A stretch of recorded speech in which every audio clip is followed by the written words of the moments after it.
Hi, this is Leah. If you haven't been here before, I have retired early and quit my job in order to travel in my van. And I have been kind of wrapping up various things around things I already had scheduled, doctor's appointments, all that kind of thing.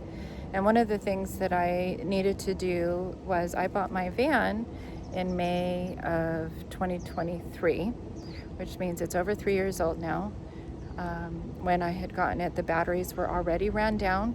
I reconditioned them and I was very careful with them, and so they have lasted me a solid 3 years. But we've had a couple of times recently where I was out and they just don't last very long. The solenoid was also already going to go, and while that's a fairly easy fix and inexpensive fix, it just was kind of culminated into I knew I was going to do the batteries for the van and I was going to switch them out for lithium. And so I did that, but I did a few other upgrades as well of things that I wanted to have while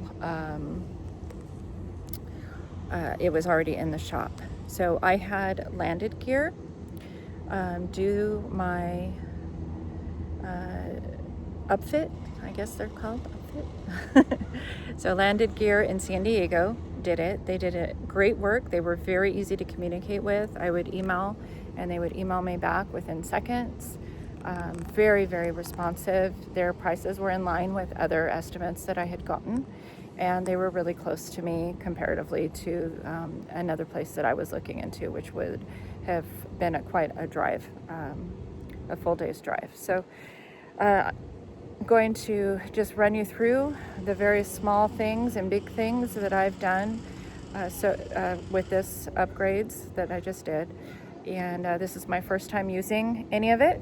This is my very first time. We are at I had my daughter come visit me again. Remember, she lives in San Diego, and I stay in Oceanside a lot just so that I can kind of meet her partially way. She just takes a coaster to me, and it's really easy, and I love this campground. It's Oceanside RV Resort, and I'm going to do a walking tour of it as well while I'm here, because I'm actually here for a whole week. This is my first time where I'm actually getting to stay at the campground for the whole week, so it's really great. All right, so while we'll go ahead and get started on the tour of the new upgrades. The very first thing that I did is I put in a driver's side step. The Winnebago Solis does not come with one. This is it is shallow. It doesn't stick out too far, which is good. And you just need to be careful as you're going up and down, I imagine, especially in the rain, because it is shallow. But if you look, it's very nice. They did a great job, feels very solid. They ordered it and everything for me. I didn't even have to do that. Okay, the next thing I did was the primary reason for going, which was 2 300 amp hour batteries that they installed. And there's 2 of them. So I have 600 amp hours now, which is a huge upgrade. Here is the app for the batteries, and you can see how much I'm currently drawing. You can see how much I have left. Today we are running directly off the batteries rather than plugging in, just because I want to see how it's going. Hopefully the reflection's not too bad. Now obviously I had both of mine installed underneath the van. I have a Winnebago Solis P, and the way my battery cages were set up, it was super easy. I think some of them might be at an angle. Maybe it's on the PX, one of them's at an angle, in which case I think there's some modification that has to be done, and he said he could do that, but I said I don't think mine are tilted, and they were not. So mine was very straightforward, easy installation. The next thing is a tiny but mighty. They have the switch covers, so I have hit this switch, or actually mostly the kids have hit this switch because I'm a bit careful. But when you go in and out, and especially if you're carrying bags, it's really easy to hit and turn it off, and then you're wondering why nothing's working. You have that moment of panic. So I had them install their switch cover, and it looks beautiful. All perfect right there. Now the next very exciting thing that they did for me was they put in this Max Air ventilation fan in the pop-top vent. So they took the pop-top vent out and they put this 6-inch Max Air ventilation fan in. And you'll see the cord because right now, while I don't normally have the pop-top open, when I do have this particular daughter with me, the pop-top's open because that's where she sleeps. And it has a cord, they made it long, and it just plugs right into the 12 volt right there. So I don't need it right now, so I just unplugged it so that it wasn't drawing any residual power. But when it's plugged in, it has USB-C, USB, and then it gives you your voltage there as well. So there it is, and it's exhaust just like the normal fan that came with the P. Remember the Winnebago Solis P typically, historically only came with a fan instead of an air conditioner. They are offering air conditioners now, but usually unless you have a flat top, you have to choose. It's either an air conditioner or a fan. And leading with that, I took out the fan and I have an air conditioner. So this is a 12 volt air conditioner. It, from what I can tell, seems to work good. I only had them, I just tried it when we first got it just to kind of see how it worked. Fortunately, unfortunately, I'm not sure how you want to phrase it, but it's not very hot here right now. It's in the 70s, so it works great in the 70s, of course, but the true test will be once it's warm to see kind of how it responds. But I do have a trip to Lake Tahoe coming up in which I'll be going through up the 395 through a lot of hot areas. So I will probably be able to give it a go at that time. But this air conditioner is hooked directly into the batteries. So it runs off the batteries. And here's a view of it from the outside.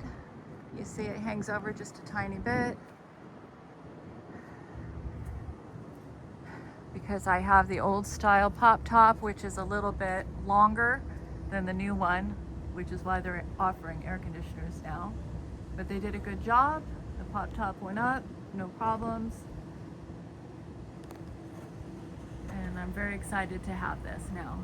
And equally as excited that we were able to come up with some sort of fan solution with the fan that's in the pop top. So here's my little setup for the week. Last but not least, I had an inverter installed. So this particular switch that's above the sink, this, you press the button, it turns the inverter on. You can see it's green right now. I currently have the T-Mobile Home plugged into it that's giving me internet right here. And it basically works this whole outlet, so top and bottom. And then they installed the inverter under the sink. It seemed to be the least intrusive area for me, as I usually typically just put a couple of gallons of water down there and the trash can. Anyway, that's a 2000 watt inverter, so it runs the microwave, it runs the coffee maker, anything. Obviously T-Mobile Home's plugged in, and my daughter had her laptop plugged in to charge it. And we're testing everything out just to kind of see how long the batteries will last, depending, like if we're using everything. So that's what we're doing right now, and it's pretty exciting. Once again, it's Landed Gear San Diego. They just did a fantastic job, and I definitely recommend them. Tell them Leah sent you. And if you'd like to see any more of my content, like and subscribe. I'm going to be traveling constantly. I have everything set up. I'll do an update video as well about what's been going on these last almost 5 months. I retired on February 6th, and today is currently, I'm not sure, June. Today is currently June 25th, and a lot of things have occurred. Not necessarily what I thought would happen, but all good. So I'll give an update on that, and I'm going to do a tour of this campground. I've shown it a couple of times when I've been here, just kind of panning from the actual camper, but I'll do a walking tour of the campground as well, because it's really great here, and I am always very happy, and it's the main reason I got my 1,000 Trails membership, was so that I could stay here as much as I wanted to. And pretty much I do pretty good at getting in here, especially in the winter. In the summer it's a little harder. I have to be really on it if I want to stay here, but it's June and I could have stayed here for 3 weeks when I made my reservation. So I only made it for a week. I'm used to switching campgrounds all the time. This whole staying in one place for a long period of time is kind of new for me. So I'm trying to learn to take my time on things. I'm still having a bit of an issue with that. So, but I'll go on all that during my update video. Okay, thank you so much.